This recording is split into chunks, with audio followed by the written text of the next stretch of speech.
tous et bienvenue sur Savoir Média et Savoir FM 91.7 depuis la zone universitaire de Kabbalah. Bienvenue aux informations présentées par Diakari Diadambele.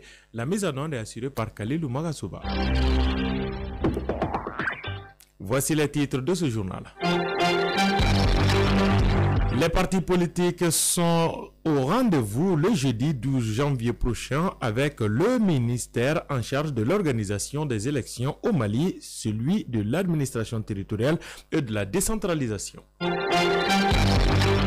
Le ministre du Développement rural Modibo Keïta faisait partie de la délégation malienne ayant séjourné au Brésil à l'occasion de l'investiture du président brésilien Luiz Inácio Lula da Silva. Refondation de l'État va vers une gestion de proximité des ressources humaines. C'est tout pour le titre de ce journal. Dans un instant, le développement complet.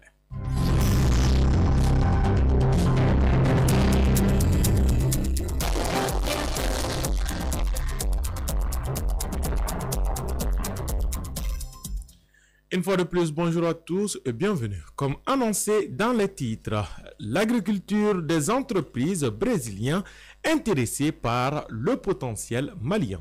Le ministre du Développement rural, Modibo Keïta, faisait partie de la délégation malienne ayant séjourné au Brésil à l'occasion de l'investiture du président brésilien Luiz Inácio Lula da Silva.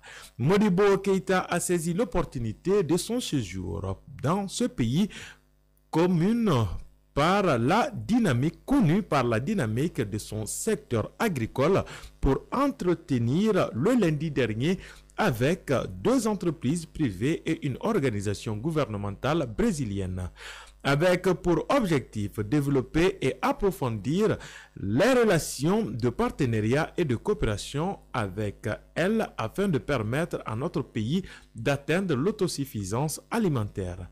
Faisant le point de ces échanges à la presse, il a relevé que la première rencontre s'est déroulée avec une entreprise privée spécialisée dans la production de semences de maïs, a précisé le ministre en charge du développement rural.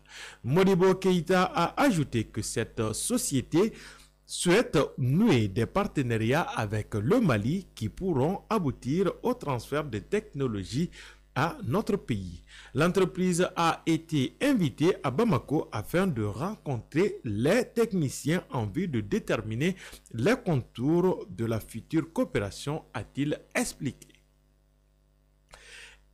Éducation, congé scolaire, une diminution pour combler les perturbations. Depuis quelques années, les congés de fin de première et deuxième trimestre sont réduits de 15 à 10 jours, voire une semaine pour les élèves maliens. Un changement qui s'explique en partie par les autorités scolaires par le souci de rapprocher les nombres d'heures perdues à cause des perturbations durant l'année scolaire. Mais ces congés restent nécessaires pour l'ensemble des acteurs et pourraient retrouver leur durée habituelle si l'année scolaire redevient normale. Régulièrement, ces dernières années, l'enseignant et l'élève s'étaient succédé dans les mouvements de grève perturbant davantage des années scolaires les plus souvent troquées. Ces congés qui permettent aux élèves de se détendre sont l'occasion pour le personnel enseignant et administratif d'avoir le temps nécessaire afin de faire le point des évaluations et capitaliser le travail effectué pour faire le bilan. Leur diminution n'a pas d'impact sur les enfants, assure le directeur de l'enseignement fondamental, car une semaine c'est suffisant pour se reposer et repartir du bon pied. Le souci était d'améliorer le temps d'apprentissage si le déroulement de l'année scolaire continue sans doute sans perturbation. Les programmes seront achevés conformément aux objectifs et les élèves et leurs encadreurs pourraient donc retrouver des temps de congé habituels. Refondation de l'État vers une gestion de proximité des ressources humaines. Les rideaux sont tombés le vendredi dernier dans un hôtel de la place sur les travaux de l'atelier national de validation du rapport d'études sur la création et le format d'opérationnalisation des bureaux régionaux des ressources humaines.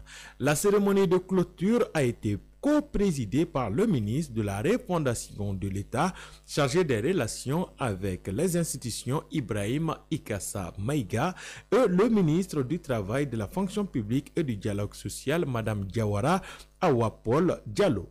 L'on notait également la présence du commissaire au développement institutionnel, Ahmed Mohamed Yeya. Au terme de la rencontre qui a duré 2 jours, les participants ont formulé des recommandations, notamment la désignation de la Direction nationale de la fonction publique et du personnel comme tutelle unique pour les BRH. Ils ont également demandé de rattacher les directions des ressources humaines sectorielles au niveau du ministère chargé de la fonction publique. Les participants ont par ailleurs solliciter l'ouverture du cadre organique à d'autres cadres et corps de la fonction publique et la dissémination du rapport de l'étude sur les BRH au niveau des régions. Ils ont en outre demandé de mettre l'accent sur l'approche participative dans la poursuite du processus. Dans son discours de clôture, la ministre en charge du travail et de la fonction publique a annoncé l'adoption prochaine des projets de textes d'un futur BRH. Préparatifs du référendum à venir, les partis politiques seront en conclave le 12 janvier prochain. Les partis politiques ont rendez-vous le jeudi 12 janvier prochain avec le ministère en charge de l'organisation des élections au Mali, celui de l'administration territoriale et de la décentralisation. L'objectif de cette rencontre du cadre de concertation nationale est d'échanger sur les pistes qui permettraient une meilleure organisation du référendum suivant une démarche consensuelle et inclusive. Pour cette rencontre qui se déroulera au centre de formation des collectivités territoriales avec la participation du ministre de la Refondation de l'État et de celle du ministère délégué auprès du Premier ministre chargé des réformes politiques et institutionnelles, les partis politiques sont invités à faire parvenir au ministère qui organise la rencontre leurs avis et suggestions relatives à la tenue du référendum au plus tard le jeudi 5 janvier 2023, soit une semaine avant la rencontre selon un communiqué signé du colonel Abdoulaye Maïga. Page internationale. Au Burkina Faso, un prêtre a été tué dans une attaque dans le nord-ouest. Le l'abbé Jacques Yarozerbo, prêtre de 67 ans de la localité de Zoro dans le nord-ouest du Burkina Faso, a été assassiné ce lundi 2 janvier 2023 par des hommes armés non identifiés, a annoncé ce mardi 3 janvier 2023 l'Église catholique dans un communiqué.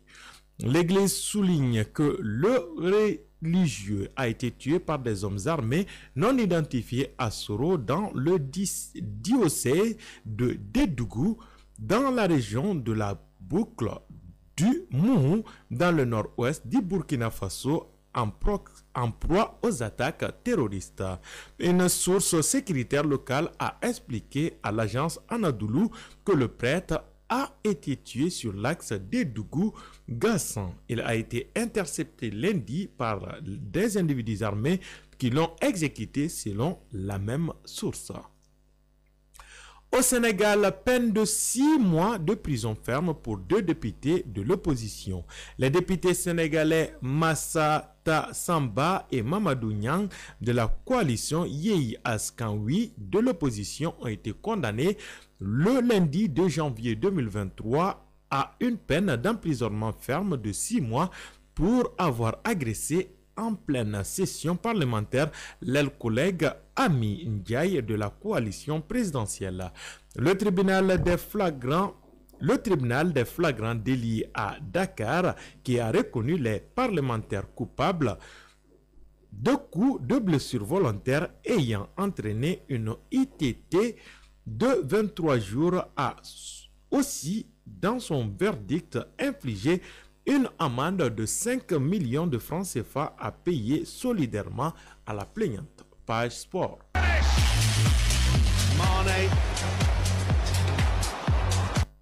Cristiano Ronaldo assume: pour être honnête, je m'en fous de ça. Cristiano Ronaldo s'est présenté devant la presse saoudienne ce mercredi 4 janvier 2023 pour sa présentation en tant que nouvelle recrue d'Al Nassr. L'occasion pour le quintuplé Ballon d'Or de mettre les points sur les i concernant son choix de rallier le golf. La star portugaise ne partage pas l'avis selon laquelle la Saudi Pro League n'est pas du niveau du joueur de sa trempe. Pour être honnête, je m'en fous de l'avis des gens. Je sais que cette ligue est compétitive. Ce que je veux, c'est jouer à partir de demain si le coach pense que c'est bon, a ainsi clarifié Cristiano Ronaldo en conférence de presse.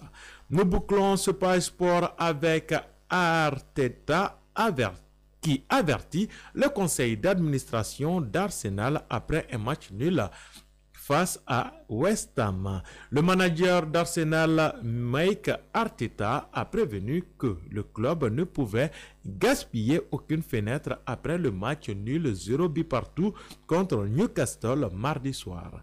Les Gunners n'ont pas réussi à briser l'équipe résolue d'Eddie Howe à l'Emirates. C'est en effet la première fois qu'ils n'ont pas marqué dans un match de Premier League cette saison. La météo avant de boucler ce journal, il fait actuellement 31 degrés Celsius. Le maximum attendu pour le reste de la journée est de 35 degrés. Le soleil se couchera sur Bamako et ses environs à 18h15. Ceci met fin à ce journal qui vous a été présenté par Jakari Djadambele. Sa mise en onde était assurée par Kalilou Magasuba. Merci à vous de l'avoir suivi et bonne suite de programme sur la 91.7.